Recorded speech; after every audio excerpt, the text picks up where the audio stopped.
Mas glória a Deus, irmãos, estarmos aqui esta manhã junto com vocês para meditar em mais uma lição bíblica, né? Já estamos na lição de número 7, estudando sobre, hoje,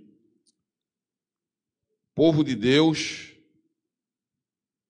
deve separar-se do mal.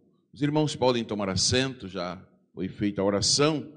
Nós vamos estar meditando nessa palavra de Deus.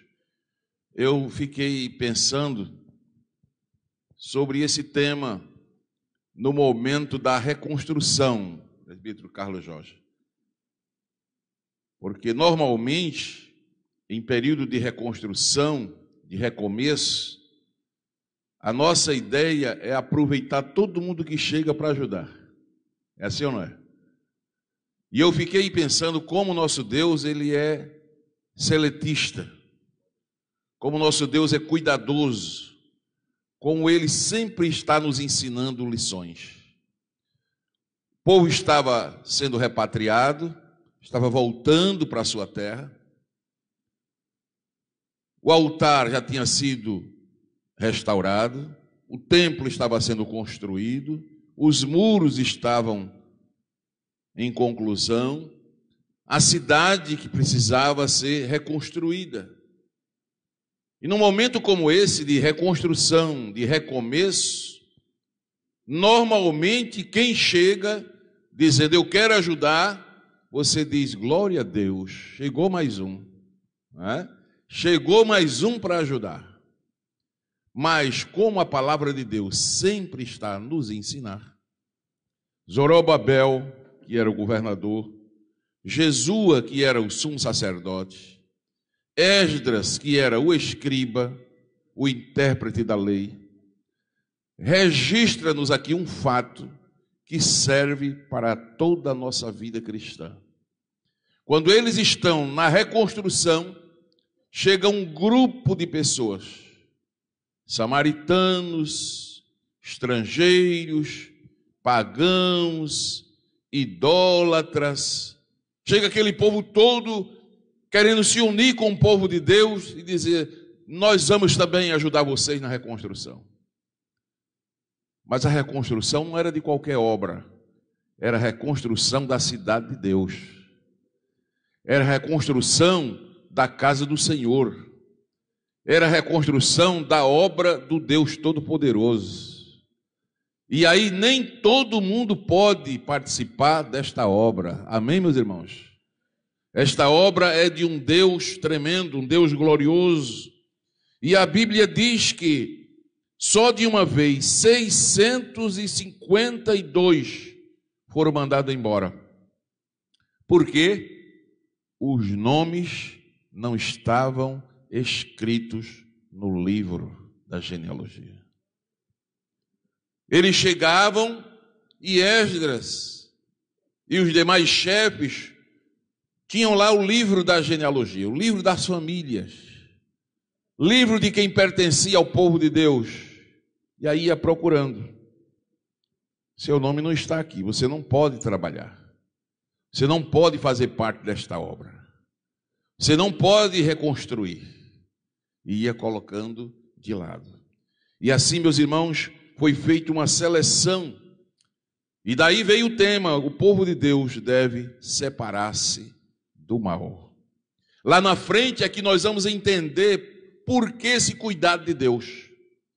Aqueles que se fizeram de amigos e chegaram junto na reconstrução, dizendo que queriam ajudar, mas eles não eram povo de Deus, quando Zorobabel, Jesua, Esdras, os chefes do povo de Deus disseram que eles não podiam participar da reconstrução, sabe em que eles se tornaram?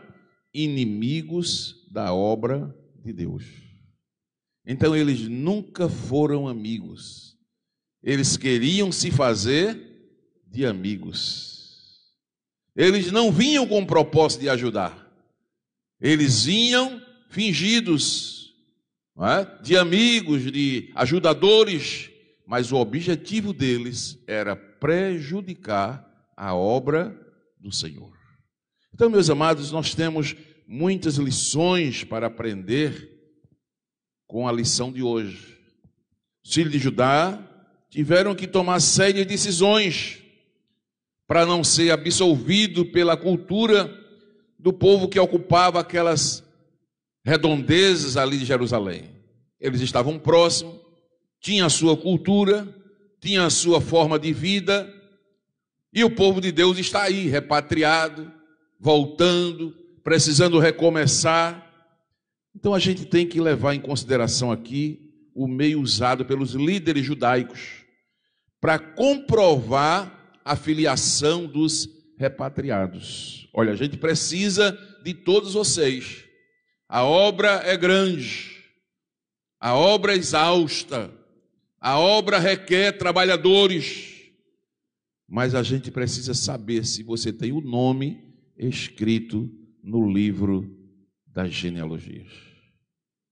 Para nós hoje, o livro da genealogia é o livro da vida. Glória a Deus. Aquele livro onde são escritos os nomes daqueles que aceitam a Jesus como Salvador. Quando o homem e a mulher aceitam Cristo como Salvador, acontece um milagre, o milagre da salvação. E assim como quando nasce uma criança, o pai ou a mãe vai até o cartório para registrá-lo como parte integrante da família, assim também no céu, o nosso nome foi escrito no livro da vida. Livro da família de Deus. Você agora pertence à família de Jesus. Diga amém por isso, né? Então, irmãos, essa medida tomada pelos chefes, não é? Os líderes judaicos, nos ensina preciosas lições. Tinham que ter o nome escrito no livro das genealogias. Se tal medida não fosse tomada, até mesmo a genealogia de Israel estaria comprometida. Quem ia saber ali, na verdade, quem era a família de Deus? Quem era povo de Israel? Como povo de Deus, devemos manter a nossa identidade de servo de Deus, devemos preservar o nosso nome no livro da vida, se afastar de todo e qualquer mundanismo que possa comprometer a nossa comunhão com o nosso Salvador. São cuidados que nós aprendemos na lição de hoje. E fazendo assim, nós estamos garantindo o nosso nome escrito lá no céu. E naquele dia, quando for feita a chamada, como diz o hino, parece-me que 48 da nossa harpa, quando se fizer chamada, eu lá estarei. Glória a Deus. Estamos garantindo essa bênção do Senhor. Dia do triunfo, louvado seja o nome de Jesus. Meus amados irmãos, que Deus possa nos ajudar, que Deus possa nos abençoar, que possamos aprender as lições da palavra de Deus. De acordo com Deuteronômio, capítulo 7, eu não tenho tempo aqui para ler, mas o povo de Deus não podia ter nenhuma aliança com os povos da terra. Quando Deus libertou Israel do Egito, né? E deu-lhes a terra prometida, Deus falou para eles: olha, lá vocês vão encontrar no mínimo 7 tipos de gentes. Lá estão os cananeus, lá estão os perizeus, lá estão os amaqueus, lá está um monte de eu, e vocês não podem se misturar com essa gente. Por que Deus deu essa ordem que eles não podiam se misturar? Porque aquele povo, eles tinham costume diferente. Eles eram idólatras, eles não serviam ao Deus verdadeiro, eles tinham costumes diferentes, e o povo de Deus ia perder a identidade.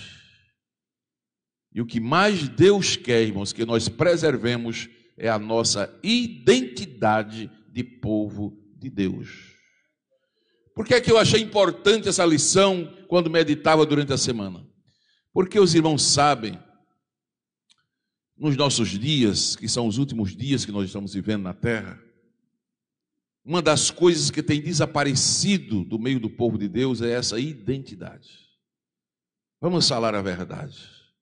Já houve um tempo em que onde tinha um servo de Deus, uma serva de Deus, todo mundo identificava. Podia estar no meio da maior multidão, dizia, aquela ali é crente, aquele ali é crente. Tinha pessoas que diziam até assim, se aquele ali não for para o céu, ninguém mais vai. Era assim ou não era? O que é isso? Uma identidade.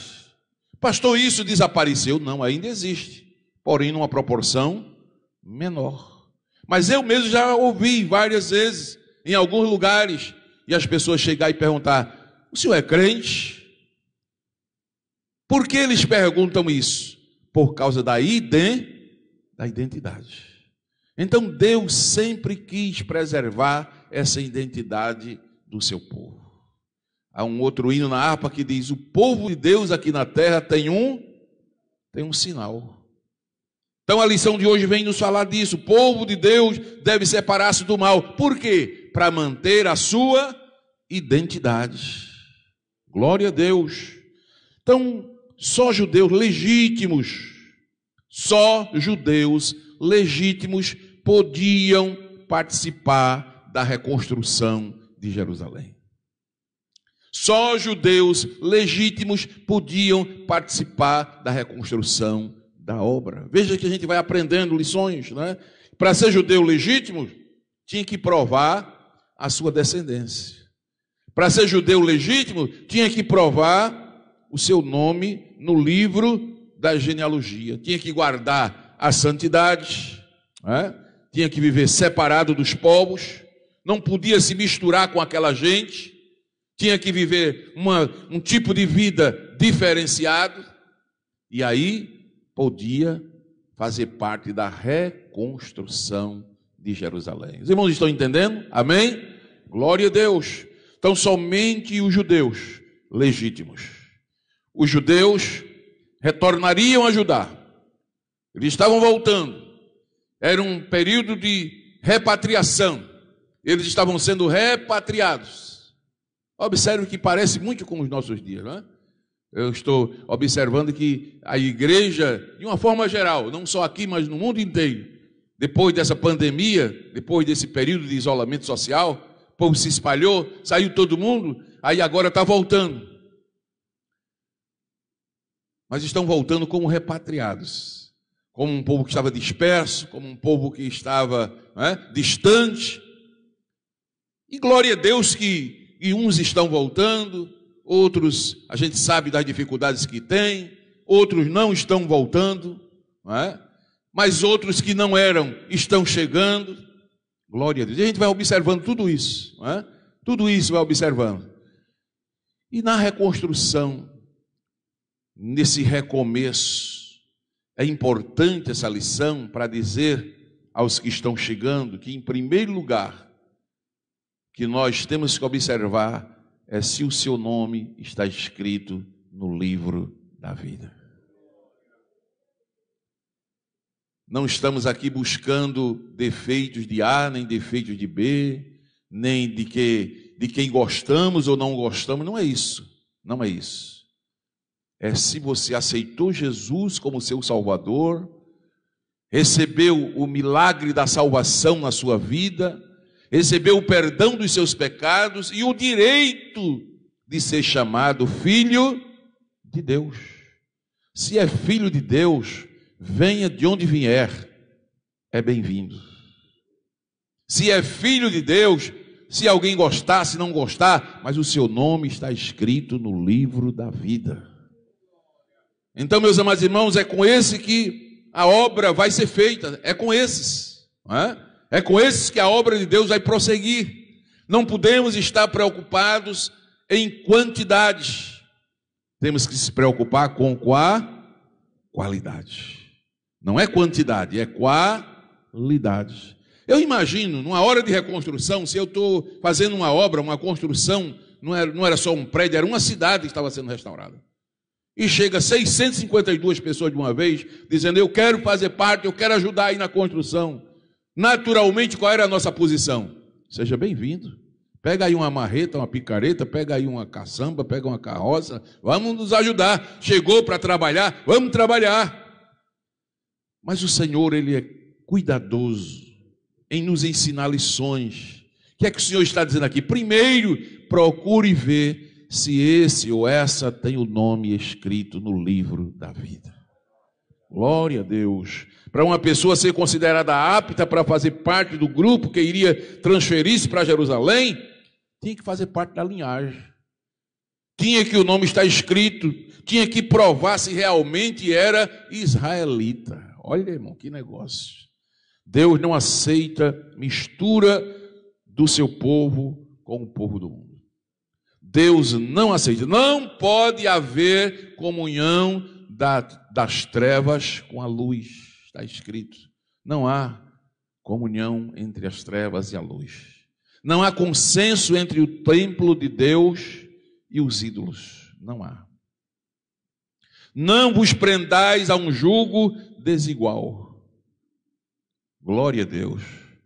Cavalo não pode casar com a vaca. Glória a Deus. Ovelha não pode casar com lobo. É isso aí que a palavra está nos ensinando. Tem que haver uma separação. Tem que haver uma separação. Deus não aceita. No livro de Números, capítulo 11, você vai ler em casa, quando Israel saiu do Egito, naquela viagem para Canaã, os irmãos sabem que tinha um grupo de pessoas que deram tanto trabalho a Moisés, tanto trabalho, que teve momentos que Moisés ficou nervoso, ao invés de falar, bateu com a vara, não é? E outros momentos Moisés ficava aflito, arrancando os cabelos da cabeça. Mas não pense os irmãos que quem dava aquele trabalho a Moisés era o povo de Deus, não. Não era o filho de Israel. Está lá em Números capítulo 11, versículo 4 em diante. Diz que era um vulgo, era uma mistura de gente que veio no meio do povo de Deus.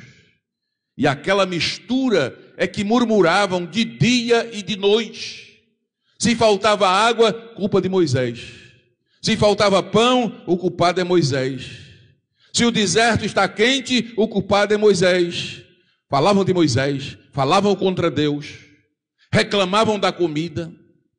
Deus mandou maná, uma comida especial, um cardápio de anjo, diz o Salmo, que maná é cardápio de anjo, comida para anjo, comida excelente. Mas o vulgo, a mistura, reclamava. Era melhor estar no Egito. Por que tu nos tirasse do Egito, Moisés? Era melhor os pepinos, os melões, os poróis lá do Egito. Era muito melhor. A gente está comendo aquelas cebolas. Olha, irmão, gente murmurador, não brinque não. Deus dando o melhor, Deus dando o maná, maná do céu. E eles querendo voltar a comer as cebolas do Egito. Por que isso, irmão? Porque eles não eram povo de Deus. Era uma mistura que estava no meio do povo, dando trabalho, criando problema. E eu vou ser mais realista e dizer aos irmãos, pela graça de Deus, já estamos entrando para 33 anos de ministério. Durante esses anos, já passamos por vários campos, várias igrejas. Minha vida inteira foi na casa do Senhor. Eu digo aos irmãos, os verdadeiros crentes não dão trabalho a pastor. Os verdadeiros crentes, eles ajudam ao pastor. Eles ajudam a obra de Deus. Eles oram, eles intercedem, eles contribuem, eles visitam, eles fazem alguma coisa, eles estão ocupados, eles querem ajudar, eles querem pôr o ombro debaixo da carga para ajudar a levar adiante. Mas aquele vulgo, aquela mistura que sempre houve e sempre haverá, irmãos, é quem nos tira o sono, é quem procura botar a obra para trás, é quem procura muitas vezes causar dano à obra de Deus. Irmãos, que Deus nos ajude, que Deus nos guarde, que possamos ser legitimamente povo de Deus. Quem diz amém por isso, meus irmãos? Não é lucro, é prejuízo pensar em quantidade. Que a lição de hoje está nos ensinando é que ao invés de pensar em quantidade, é melhor pensar em qualidade. Louvado seja o nome do Senhor. E os judeus não aceitaram a ajuda dos samaritanos. Zorobabel, governador, era um homem crente. Jesua, sumo sacerdote, servo de Deus. Esdras, escriba da lei, intérprete das escrituras. Não. O nome de vocês não estão escritos. Vocês são samaritanos. Irmãos, eu já tive experiência de querer ajudar samaritano. Confesso a vocês, se eu fosse usar uma linguagem bem popular aqui, eu ia dizer assim, quebrei a cara. Eu com um coração bom, querendo ajudar, oh meu Deus, vamos ajudar esse samaritanozinho, vamos dar a mão a esse bichinho. Irmão, e depois o bichinho virou um bichão. Foi um problema tão grande, me fez sofrer tanto. Porque às vezes o nosso é querer ajudar, não é? Querer ajudar, querer dar a mão. Meus amados irmãos, os judeus não aceitaram. O que é que a palavra de Deus está nos ensinando? Não dá para ser bonzinho. Não dá para aceitar. Se é povo de Deus, vamos trabalhar. Se é samaritano, está fora. Os judeus não aceitaram. Quem eram os samaritanos, irmãos? Era um povo endemoniado? Não. Era uma mistura de gente pagã. Uma mistura de gente que veio para habitar na cidade de Samaria, naquele período depois que as 10 tribos do norte foram levadas para a Síria, naquela divisão que houve, Jeroboão.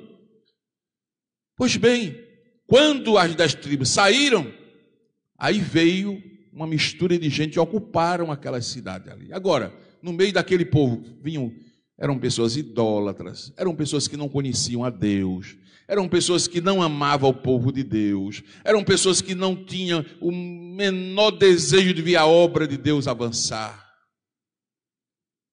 E agora, vamos se misturar com essa gente? Vamos trabalhar junto com essa gente? Não. Os líderes de Israel não aceitaram, porque era um povo que serviam a outro Deus. Até que eles queriam a bênção, não é? Lembra que a samaritana, quando se encontrou com Jesus lá, Senhor, é no monte ou é em Jerusalém que se deve adorar? Eles adoravam também, eles cultuavam, eles até conheciam a Torá, mas adoravam a outros deuses também. E Jesus disse que ninguém pode servir a 2 senhores, porque eu há de amar um e aborrecer o outro. Por isso que eles não foram aceitos, porque era um povo idólatra. Samaritanos até ofereceram cooperação. A gente quer cooperar com vocês, a gente quer ajudar, mas aí os líderes judaicos disseram, não, mas vocês servem a outro Deus. Vocês servem a outro Deus, vocês fazem parte de outro povo. O nome de vocês não está escrito na genealogia. Meus amados irmãos, a Bíblia diz que devemos nos afastar daqueles que não têm a sã doutrina. Aqueles que não vivem pela palavra de Deus. Aqueles que querem servir a Deus de qualquer forma. Bom, sabe que tem gente que quer servir a Deus assim. Quer servir a Deus aqui e daqui a pouco ali já servir a outro Deus, mais na frente se achar outro, já serve a outro Deus, e quer viver assim servindo a um e a outro, mas não pode fazer parte do povo de Deus. Então está na palavra de Deus. Igualmente, aqueles que querem viver de qualquer forma, uma vida irregular. Eu não estou falando aqui de fraquezas, de dificuldades que todos nós temos, somos seres humanos, mas eu estou falando daqueles que querem viver uma vida irregular, de qualquer forma, e servir a Deus a vida inteira, sem nunca procurar a mudar, sem nunca procurar a melhorar. Amados, tem aqueles também que causam divisão na obra de Deus. Nunca queira coloio com essa gente que só pensa em prejudicar a obra de Deus. Isso é uma característica de samaritano.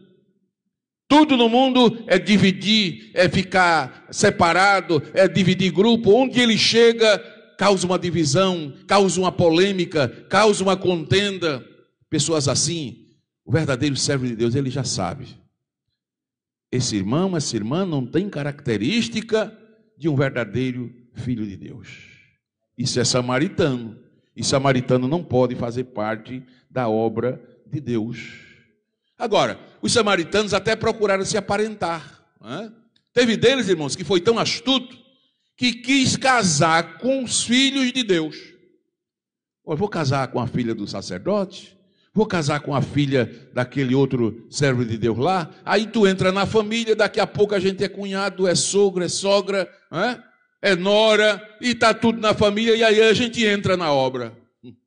Eles só queriam se aparentar, só queriam se fazer de amigo, mas depois tornaram-se inimigos.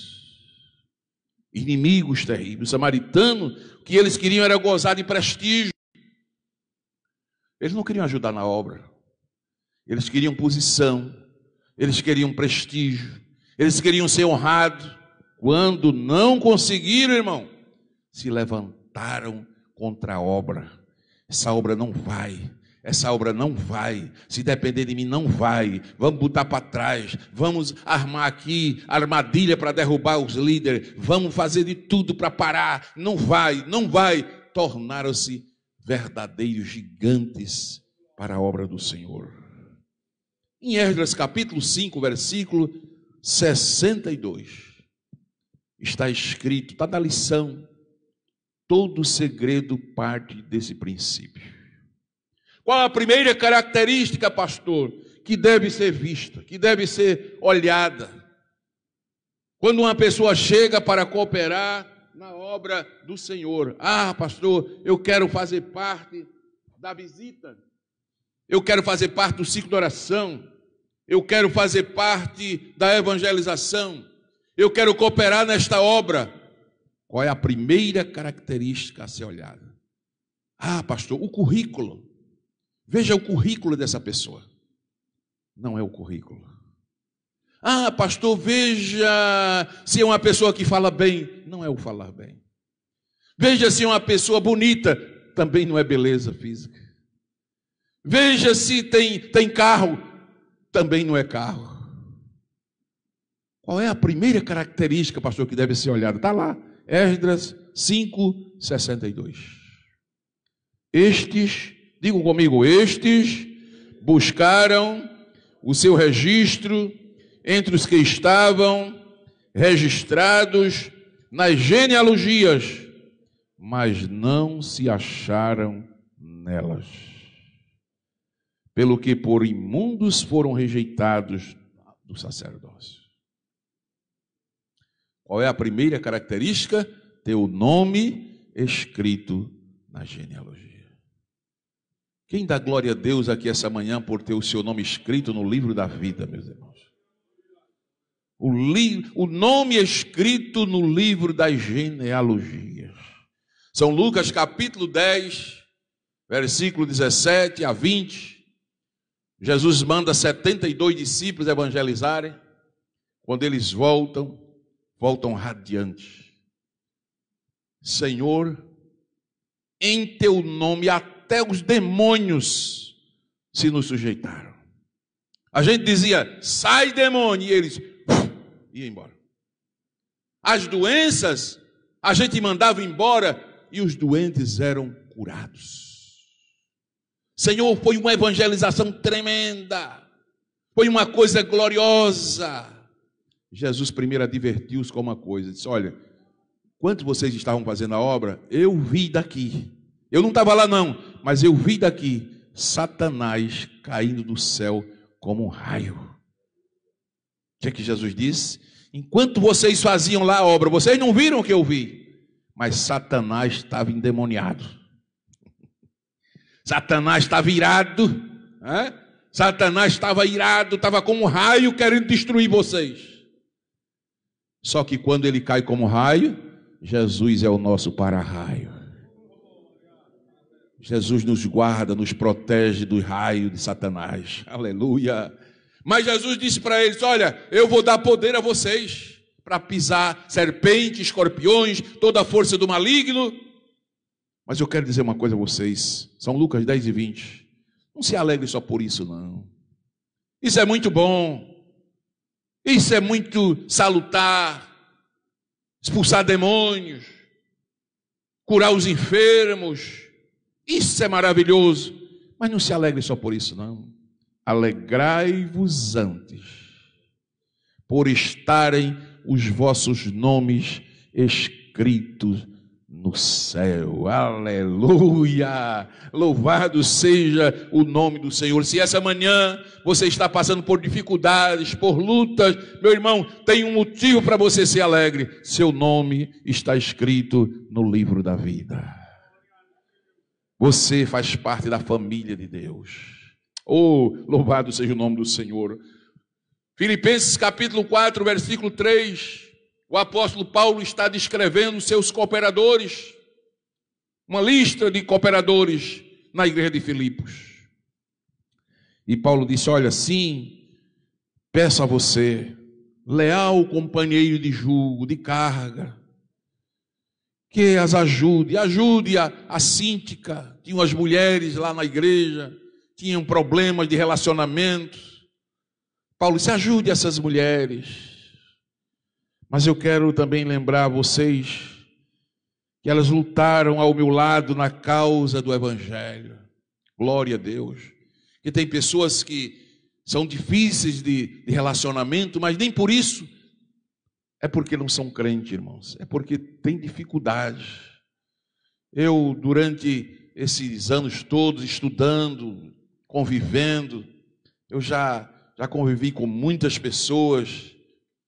E eu, como estudei na área psicologia, a gente vai estudando o comportamento de pessoas. Tem pessoas traumatizadas, pessoas que não se deram bem na sua família, na sua criação, tiveram uma criação repressora, foram criadas, não é, de uma forma muito rigorosa. Pessoas que tiveram problema com pais, não é, pais ignorantes, que traumatizaram essas pessoas. Normalmente essas pessoas são problemáticas, e elas a vida inteira, enquanto não forem curadas, enquanto não forem libertas, ou através de uma terapia, ou um milagre, uma obra de Jesus na vida delas, para libertá-la desses traumas emocionais que elas trazem, elas são problemáticas nos relacionamentos. Chegam na igreja cheia de problemas. Muitas vezes tiveram problemas com o pai, não aceita os líderes da igreja, não aceita os coordenadores, não aceita os maestros, não aceita o pastor, não aceita os obreiros. Quando a gente vai conversar com essas pessoas, aí elas dizem: a minha infância, eu tive problema sério com meu pai. Então, a gente tem que entender essa gente, tem que buscar compreender essas pessoas. São crentes, pastor? São crentes. Aceitaram Jesus. Agora, precisam passar por uma cura. Enquanto elas não são curadas, a gente tem que ir convivendo com elas, pedindo a Deus graça, ajudando, para ver se elas se libertam daqueles traumas emocionais que carregam. Paulo entendeu isso. Aquelas mulheres da igreja de Filipos, diz que brigavam, não é? Tinham uma dificuldade no relacionamento.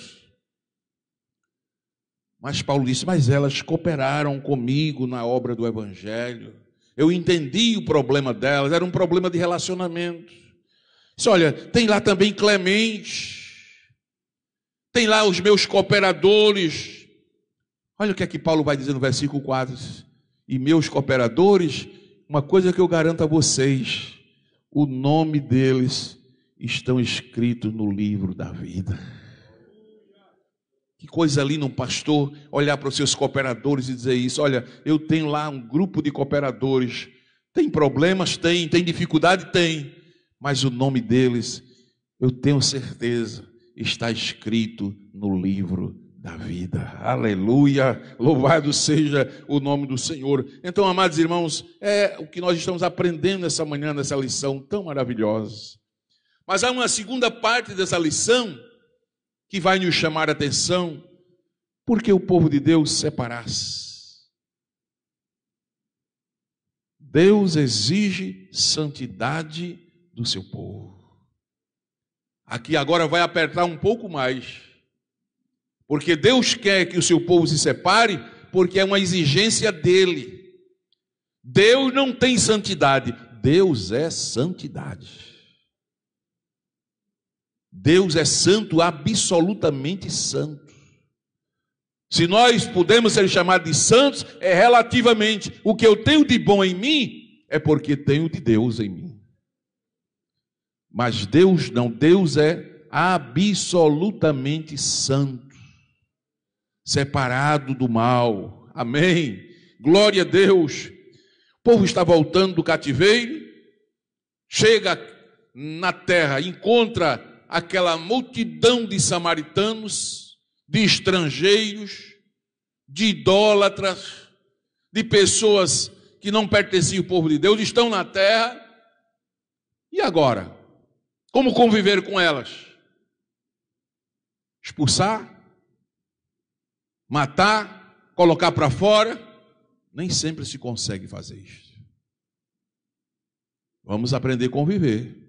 Jesus disse: não peço que eu os tire do mundo, peço que eu os livre do mal. Você tem que aprender a viver no mundo. Você mora lá vizinho, não é?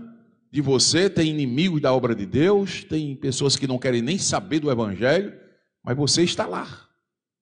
Tem que dar bom dia, boa tarde, boa noite, assim ou não é, irmãos?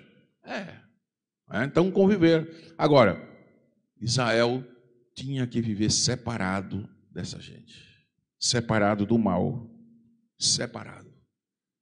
Porque a ordem era de Deus: separai-vos.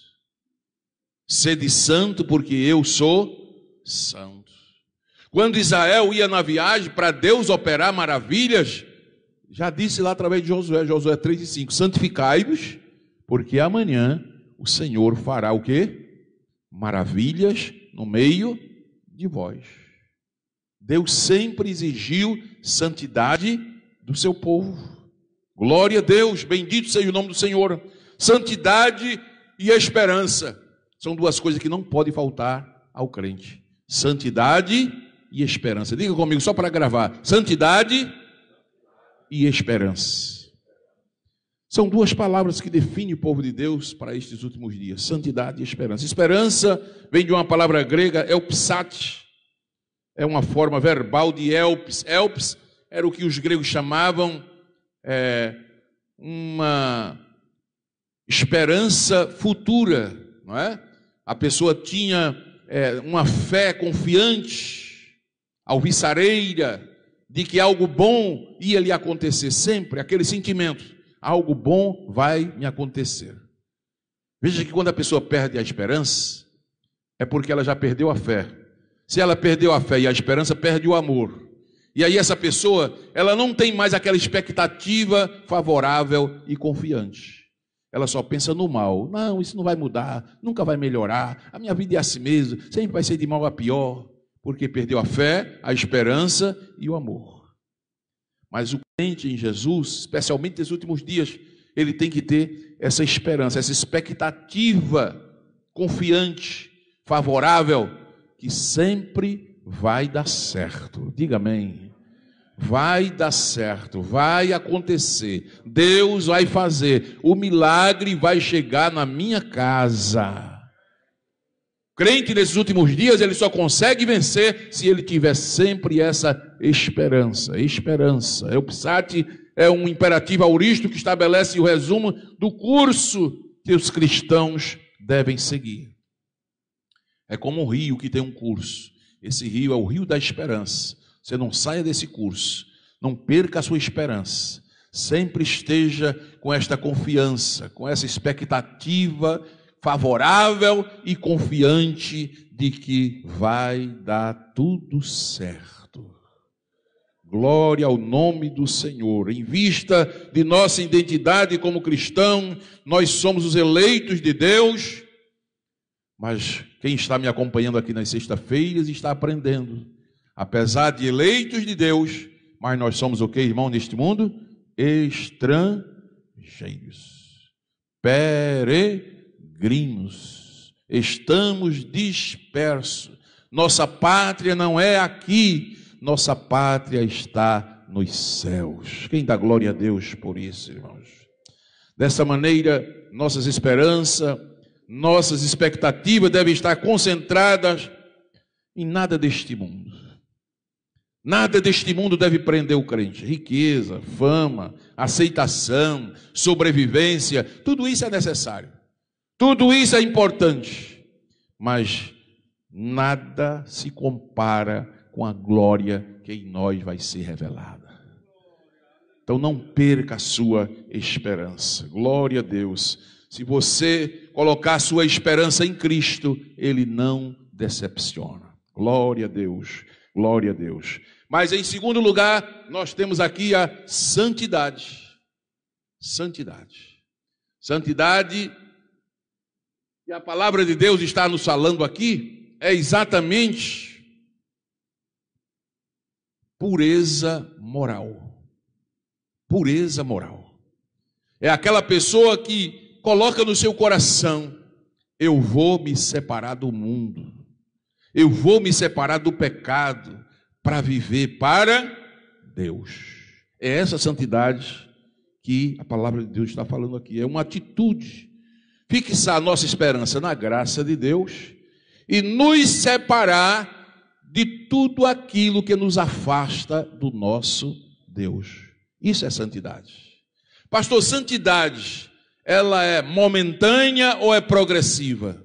Irmãos, ninguém se santifica de uma vez. Nossa vida cristã é um processo. Desde o dia que você aceita Jesus até o dia do arrebatamento da igreja ou do dia da sua partida para o céu, você está num processo de santificação. Hoje você está melhor do que ontem. Diga amém. Amanhã você vai estar melhor do que hoje. E assim nós vamos melhorando cada dia, é cada dia. Cada dia, quando termina o dia, o crente deve levantar as mãos e dizer: Senhor, obrigado que eu venci mais um dia. Amanhã é um outro dia. O Deus que te ajudou ontem está te ajudando hoje e vai te ajudar amanhã. É assim a vida do cristão. Então, estamos sempre em santificação. Glória a Deus. De acordo com Andrade, o homem de Deus, santificação, ela tem dois sentidos. O primeiro é separação. Você tem que lutar, se esforçar para se separar daquilo que não agrada a Deus. Mas em segundo lugar, santificação tem a ver com dedicação. Então diga: santificação é separação e dedicação. Não é só se separar do pecado, é se separar do mundo, do pecado, para se dedicar para Deus. Então é isso que a lição de hoje vem trazer para nós, não é? Separação, dedicação. Santidade é um corte, não é? Uma separação daquilo que é impuro e é uma consagração daquilo que é puro. Você se separou, não é? Você abriu mão e agora você vai se dedicar, vai se consagrar ao Senhor seu Deus. Amém, meus irmãos?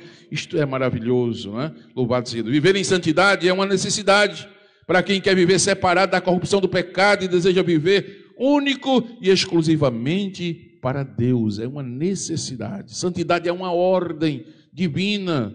Deus é santo e Ele exige que seus filhos sejam o quê? Santos. Né? Santidade é o alvo, é o propósito da nossa eleição. Efésios 1:4 diz que Ele nos elegeu nele para que fôssemos o quê?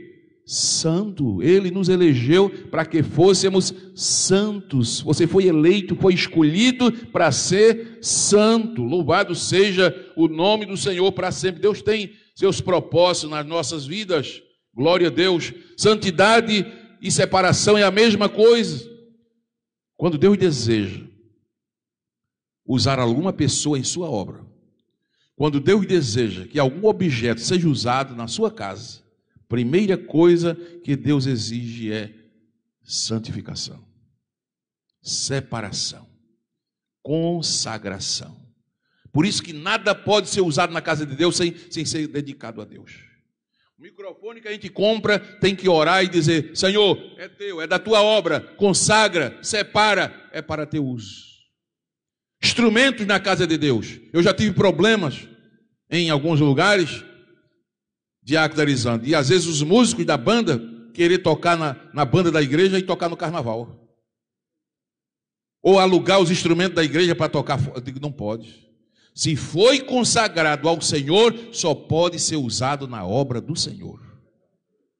Glória seja dada o nome do Senhor. Então, meus amados irmãos, isso é maravilhoso. Olha o que diz 2 Timóteo 2:21. Se alguém se purificar destas coisas, será o quê? Vaso para a honra, santificado, útil para o Senhor e preparado para toda boa obra. Glória ao nome do Senhor. Então, santidade é consagração. Santidade é dedicação, separado de e dedicado a, separado do mundo e dedicado a Deus. Quem dá glória a Deus por isso, irmãos?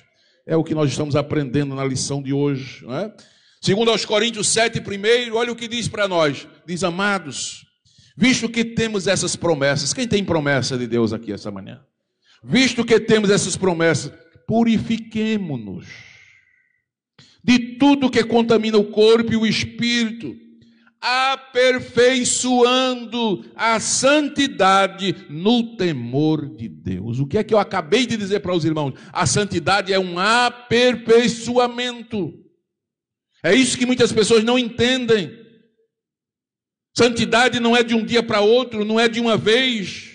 Você está aqui se santificando. Por que é que não pode faltar a palavra de Deus na vida do crente? Por que é que o crente precisa sempre estar ouvindo a palavra de Deus? Porque cada vez que o crente vai ouvindo a palavra vai nos santificando. Jesus disse: vós estáis limpos pela palavra que eu vos tenho falado. Então, cada vez que Jesus fala, cada vez que a palavra vem, ela vai nos lavando, vai lavando, vai lavando. As poeiras do pecado do mundo que nós vivemos, elas nos atingem. Mas aí vem a palavra e lava e limpa. O sangue de Jesus passa e nós ficamos mais alvo do que a neve. Aleluia! Louvado seja o nome do Senhor para sempre. Para concluir, irmãos, nesta manhã, que nós vamos levar desta lição. Em primeiro lugar, por que os samaritanos não puderam trabalhar na reconstrução? Por que os samaritanos não puderam trabalhar no recomeço da obra? Se havia tanta necessidade. Eu imagino que alguém disse ali: deixa os bichinhos trabalhar, deixa eles fazerem a obra. Deixe eles colocar a mão aí no que é que tem eles fazerem. Porque eles não puderam, irmãos? Porque o nome deles não estava escrito no livro das genealogias. Que Deus nos ajude esta manhã, que essa palavra possa falar conosco, que essa palavra possa tocar no coração daqueles que estão nos ouvindo. Eu estou aqui falando essa manhã para esse grupo que está aqui presente, mas através das redes sociais eu estou falando aqui para centenas de pessoas, até milhares de pessoas.